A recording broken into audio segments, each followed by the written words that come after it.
أعوذ بالله من الشيطان الرجيم. بسم الله الرحمن الرحيم.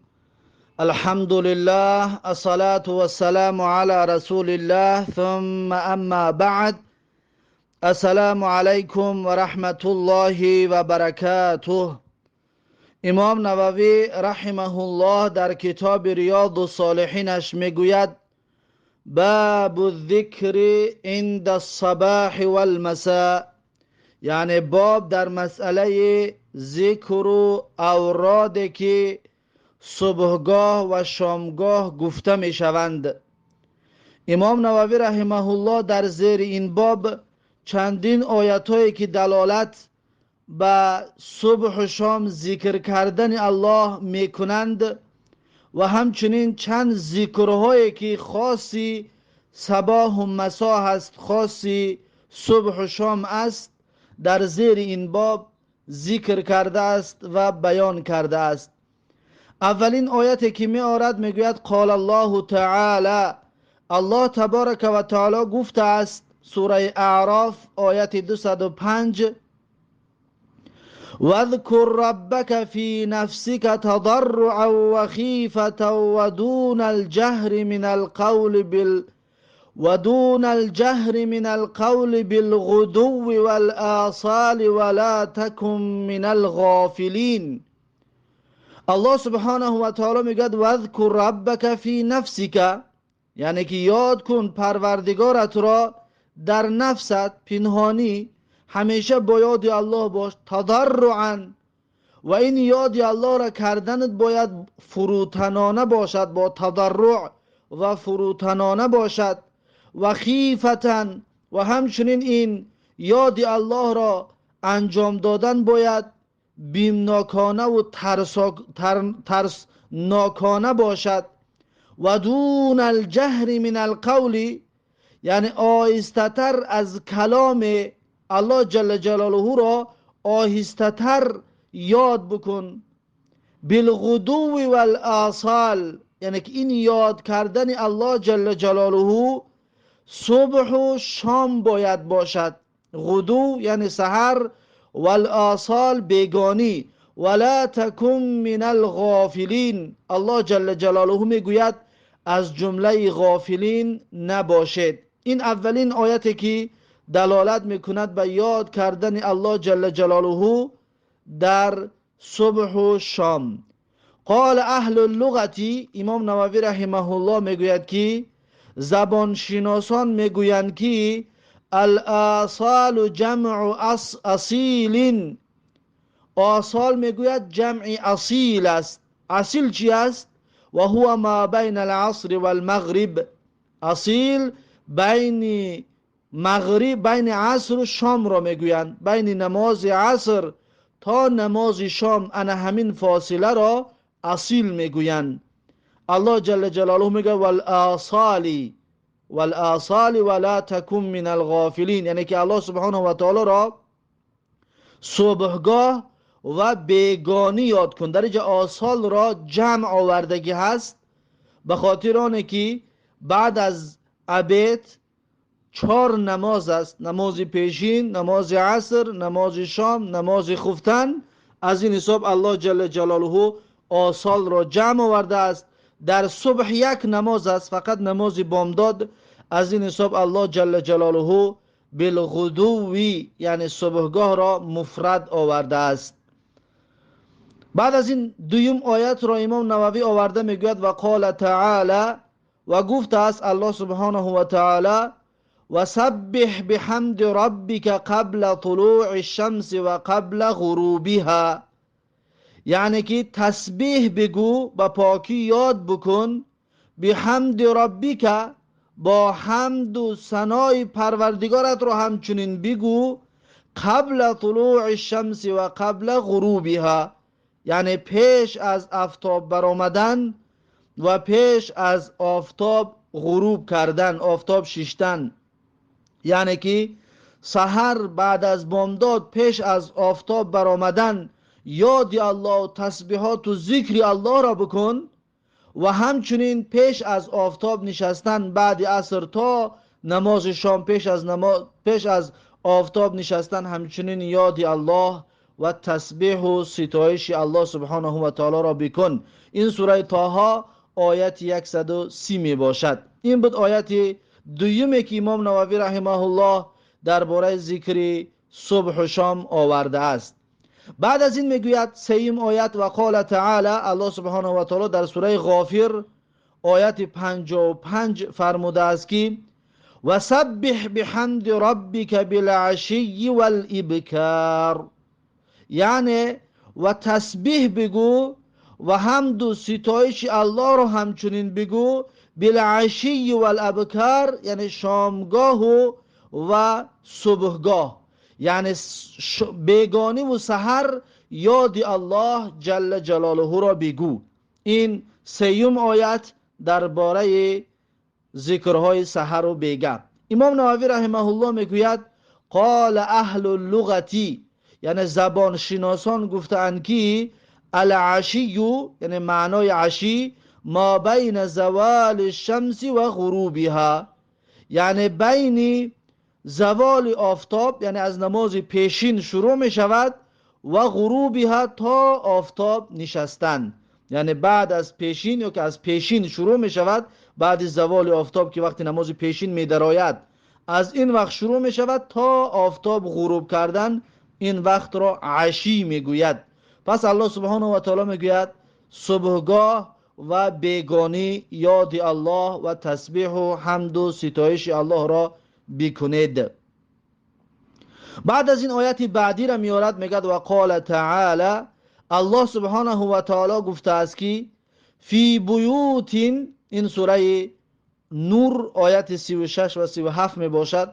الله سبحانه و تعالی در این سوره نور آیت 36 و 37 میگوید که فی بیوت اذن الله ان ترفع و یذکر فیها اسمه.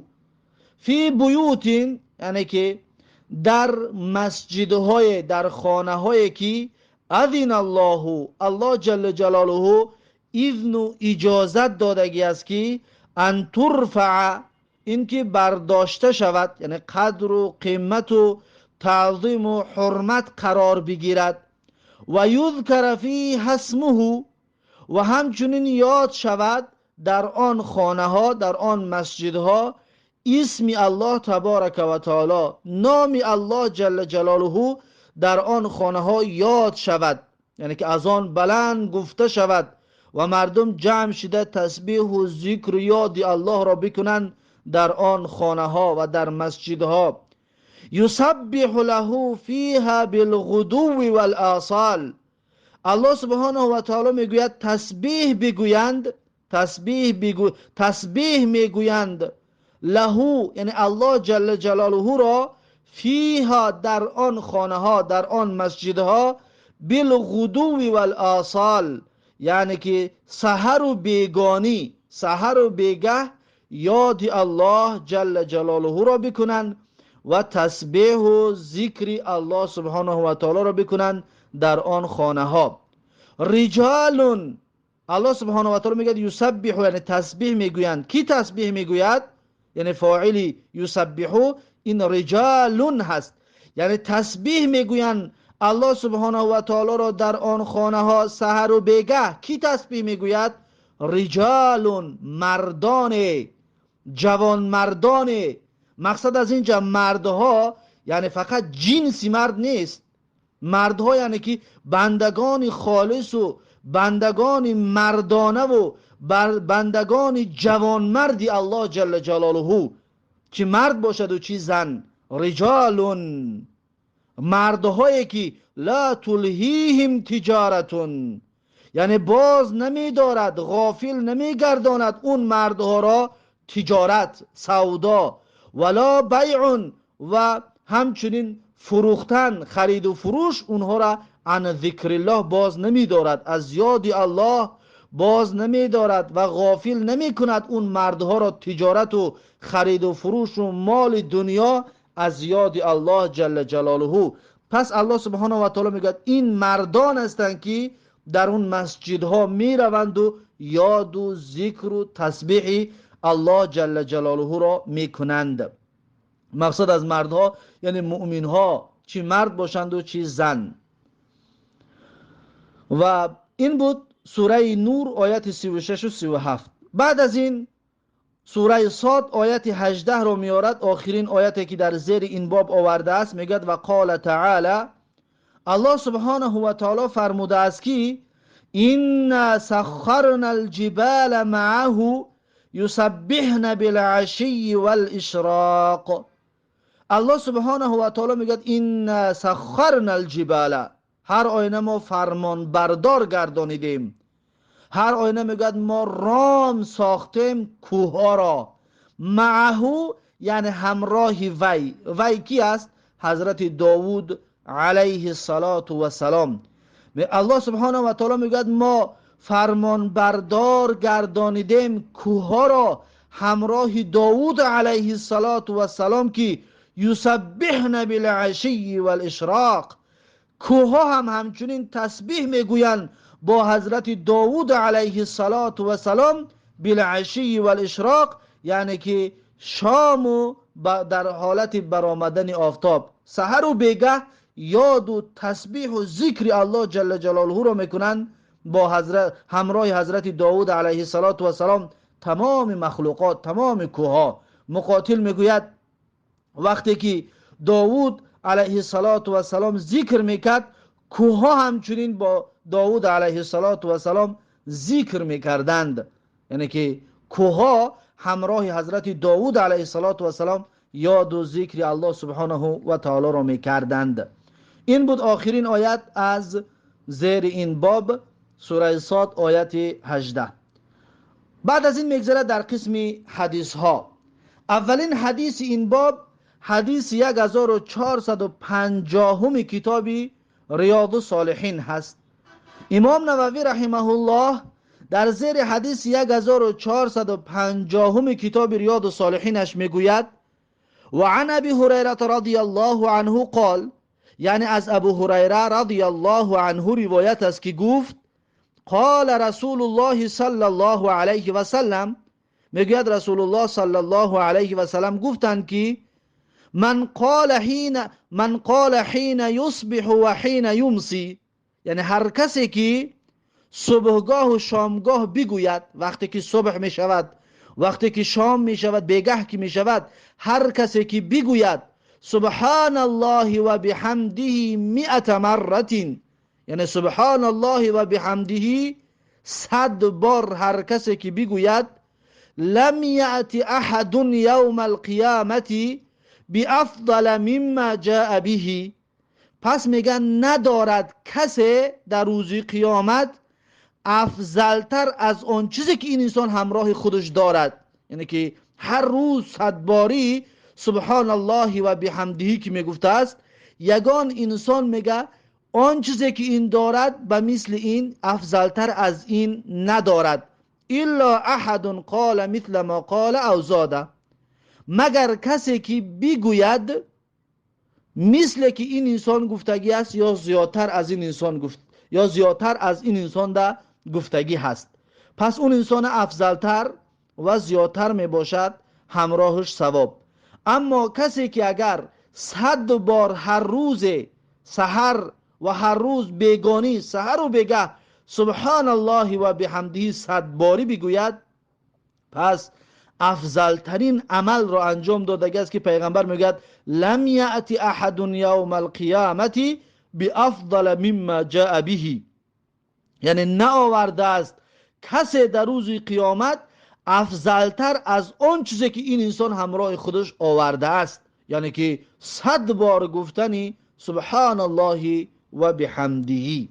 رواه مسلم، این حدیث را امام مسلم رحمه الله روایت میکند. پس معنای سبحان الله و بحمده یعنی پاک است الله سبحانه و تعالی با حمد و ستایشش. این بود حدیث 1450 کتاب ریاض الصالحین.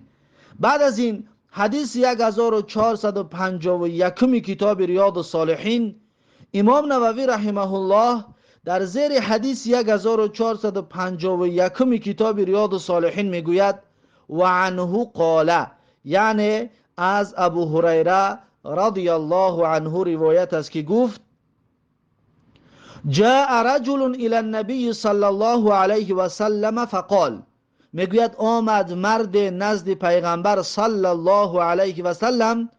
پس آن مرد میگه گفت که یا رسول الله، ای رسول الله، ما لقیت من عقرب لدغتنی البارحه.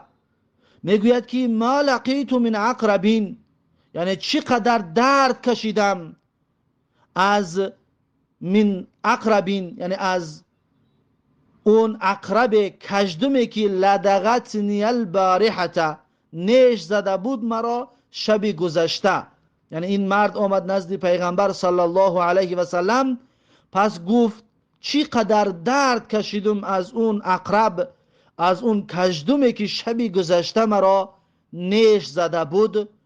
پس میگه قال رسول الله صلی الله علیه و سلم فرمودن که اما لو قلت حین امسیت، اما گفت اگر میگفتی تو هنگامی بیگاه شدن، یعنی شامگاه در بیگانی، وقتی که تو میگفتی که اعوذ بکلمات الله التامات من شر ما خلق ولم تضرک، یعنی اگر این ذکر را میگفتی پس تو را نه کژدم و نه چیزی دیگر آن شب ضرر رساندن نمیتوانست.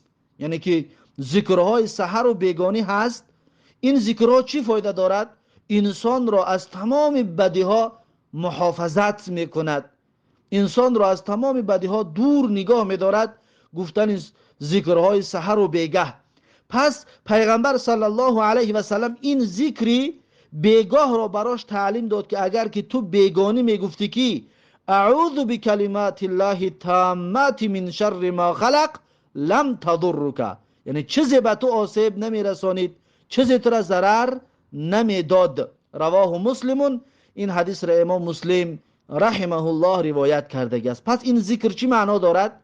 اعوذ بکلمات الله التامات من شر ما خلق. این ذکر تا همین جا می باشد، یعنی که پناه طلب میکنم با سخنان الله جل جلاله که پاک هستند، تامات هستند، یعنی تام و پره و پاک هستند از نقص و کمبودی. من شر ما خلق، یعنی از بدی آن چیزی که الله خلق کردگی است، یعنی که از بدی تمام مخلوقات الله سبحانه و تعالی، چی حشرات باشد، چی درنده و پرنده باشد، هر چیزی که باشد، از بدی آن چیز پناه میبرم با سخنان پاک از کمبودی و پاک از نقص و نقصان، یعنی پناه بردن. پس الله سبحانه و تعالی این طور دعا میکنی، پناه میبری، الله سبحانه و تعالی تو را از تمام بدی ها حفظت میکند. پس این بود حدیث 1451 کتاب ریاض الصالحین. بعد از این حدیث 1452 کتاب ریاض الصالحین، امام نووی رحمه الله در زیر حدیث 1452 کتاب ریاض الصالحینش میگوید و عنه عن النبی صلی الله علیه و سلم، یعنی از ابو هریره رضی الله عنه روایت است از پیغمبر صلی الله علیه و سلم که انه کان یقول اذا اصبح، میگوید هر آینه رسول الله صلی الله علیه و سلم میگفتند هنگامی که صبح میشد، یعنی روز را شب را روز میکردن، وقتی که صبح میشد رسول الله صلی الله علیه و سلم میگفتند که اللهم بك اصبحنا و بك امسینا و بك نحیا و بك نموت و الیک النشور. رسول الله صلی الله علیه و سلم در صبح این دعا را میگفتند و اذا امسا قال، و هنگامی که بیگاه میشد باز رسول الله صلی الله علیه و سلم میگفتند که اللهم بك امسینا و بك نحیا و بك نموت و الیک النشور. یعنی رسول الله صلی الله علیه و سلم در بیگانی این دعا را همچنین میگفتند. رواه ابو داود و ترمذی، و این حدیث را ابو داود و ترمذی روایت کردگی است. و قال حدیث حسن، امام ترمذی گفتگی است که این حدیث حسن می باشد. پس معنای این دعا چی است؟ اللهم بک اصبحنا، یعنی ای بار الها با امر تو ما روز شب را روز کردیم. اصبحنا یعنی صبح کردیم، شب را روز با فرمان تو ما کردیم ای الله جل جلاله. و بیک امسینا، و با فرمان تو روز را بیگاه کردیم ای الله جل جلاله. و بیک نحیا، و با فرمان تو ای الله جل جلاله ما زندگی میکنیم و زنده میمونیم. و بیک نموت، و با فرمان تو ای الله جل جلاله ما جان به حق تسلیم میکنیم، با فرمان تو ما میمیریم ای الله جل جلاله. و الیک النشور، و به سوی تو است بازگشتن ای الله جل جلاله. این بود دعای در صبح گفتن. اما در شام اللهم بیک امسینا، در سحر میگیم اللهم بیک اصبحنا، در بیگانه میگیم اللهم بیک امسینا، یعنی ای بار الها با امر و فرمان تو ما روز را بیگاه کردیم. و بیک نحیا و بیک نموت و الیک النشور، یعنی با فرمان تو ما زندگی میکنیم و زنده میمانیم، و با فرمان تو ما جان به حق تسلیم میکنیم و به سوی تو است بازگشتن ما ای الله جل جلاله. پس این بود حدیث 1452 کتاب ریاض الصالحین. بعد از این حدیث 1453 کتاب ریاض الصالحین، امام نووی رحمه الله در زیر حدیث 1453 کتاب ریاض الصالحینش میگوید و عنه ان ابا بکر الصدیق رضی الله عنه قال، یعنی از ابو هریره رضی الله عنه روایت است، هر آین ابو بکر صدیق رضی الله عنه گفتند که یا رسول الله، گفتن ای رسول الله، مرنی بکلمات اقولهن اذا اصبحت و اذا امسیت، گفتن یاد بده من را کلمه هایی را که بگویم صبحگاه و شامگاه، یعنی که وقتی که شب را روز میکنن صبح میشود، ای پیغمبر کلمه های را برای من یاد بده که من در صبح بگویم، و همچنین وقتی که بیگانی میشود ذکر و کلمات را برای من بیاموزان که من در بیگانی شامگاه آن ذکرها را بگویم. قال رسول الله صلی الله علیه و سلم، ابو بکر صدیق رضی الله عنه را گفتن، یعنی به خصوصش حضرت ابو بکر صدیق رضی الله عنه خصوصی پیغمبر صلی الله علیه و سلم می شود، یعنی که پدر زنی رسول الله صلی الله علیه و سلم است.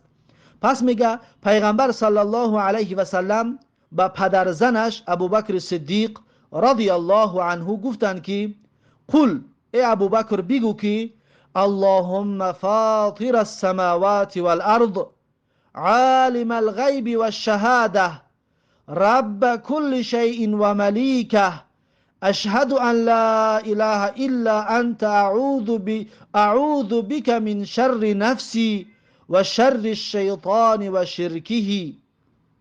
پس میگوید که پیغمبر صلی الله علیه و سلم برای ابوبکر صدیق این دعا را یاد داد که این ذکرها را بگو: اللهم فاطر السماوات والارض عالم الغیب والشهاده رب كل شيء ومليكه اشهد ان لا اله الا انت اعوذ بك من شر نفسي و شر الشیطان و شرکه.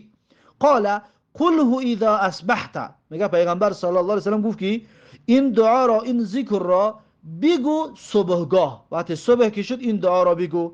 و اذا امسیت، و هنگامی که بیگاه که شد همچنین همین دعا را بگو.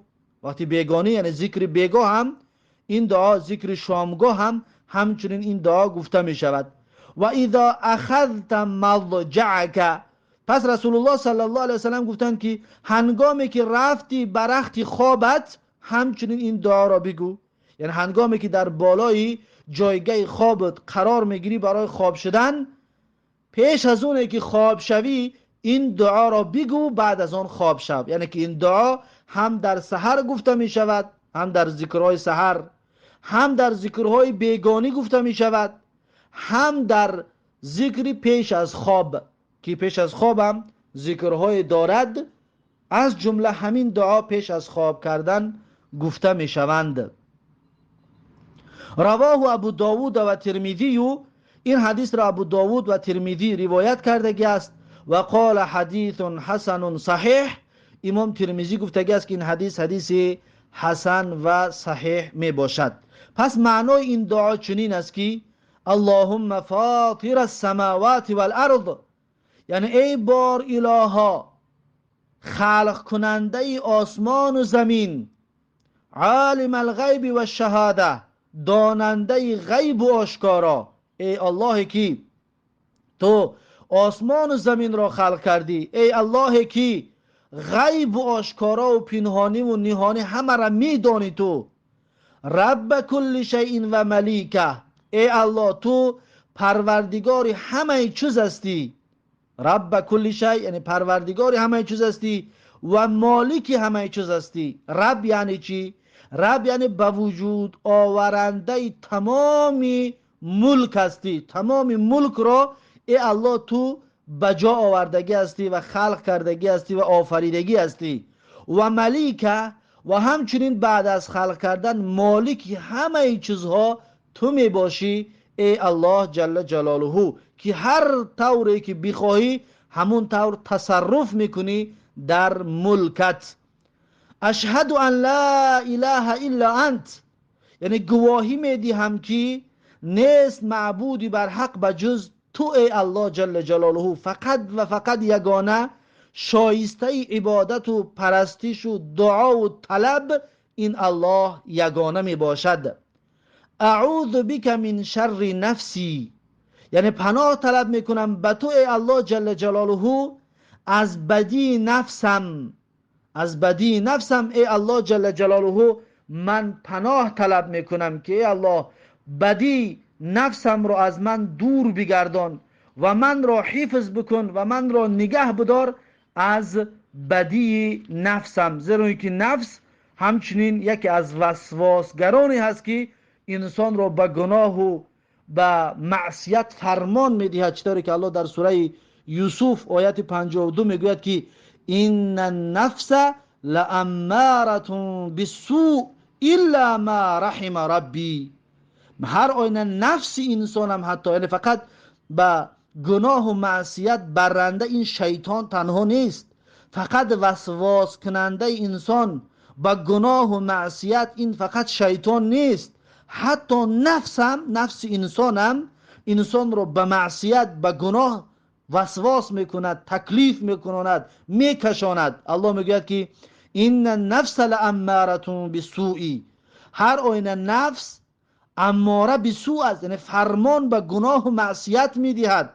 هر آینه نفس انسان رو به راه گناه و نافرمانی و به معصیت میکشاند.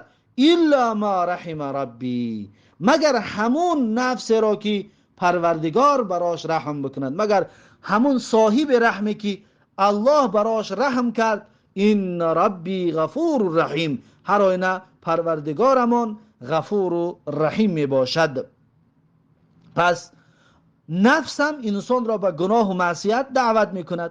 پس ما سحر و بیگه و پیش از خواب کردن این دعا را میکنیم که اعوذ بک من شر نفسی، ای الله جل جلاله من پناه طلب میکنم به تو، من را حفظ کن، من را نگه بدار از بدی نفسم. از بدی نفسم ای الله من را حفظ بکن و من را نگه بدار. و شر شیطان و شرکه، و همچنین ای الله جل جلاله ما را حفظ بکن و پناه طلب میکنم به تو که ما را حفظ بکن از شیطان و شرکه و شرک شیطان. همچنین ما را ای الله از شیطان نگه بدار و همچنین از شرک شیطان ما را، یعنی از دعوتی که شیطان ما را میکند که در بر تو شریک بیاریم، ای الله سبحانه و تعالی ما را حفظ بکن، ما را نگه بدار که در برت شریک نآوریم و از شر و بدی شیطان ما را محفوظ نگه بدار. در یک روایت دیگر میگه و شر شیطانی و شرکه، یعنی از بدی شیطان و از شرکه. شرکی یعنی که از توری که برای گمراه کردن مردم شیطان استفاده اش میبرد. شرک گفته توری را میگویند که مردم ماهیگی در آب میپرتوید برای قپیدن ماه. پس شیطان هم همین طور توری دارد که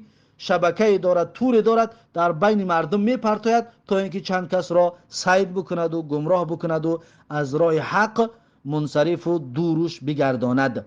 پس ما الله جل جلاله پناه طلب میکنیم به تو از بدی شیطان و همچنین از تور اون شیطان که ما در تور اون نافتیم و ما را گمراه نگرداند شیطان ملعون. پس این بود حدیث 1453 کتاب ریاض الصالحین. پس این ذکر سحر و بیگه و شب پیش از خواب گفته می شود. این ذکرهایی هستند که در این دو وقت گفته می شوند و در سه وقت گفته می شوند. بعد از این حدیث 1454 کتاب ریاض الصالحین، ان شاء الله این حدیث 1454 کتاب ریاض الصالحین به درس دیگه میگذاریم و درس امروزه را در همین جا به پایان میرسانم تا درس آینده. الله حافظ و مددگار. بارک الله فیکم و جزاکم الله خیرا و السلام علیکم و رحمت الله و برکاته.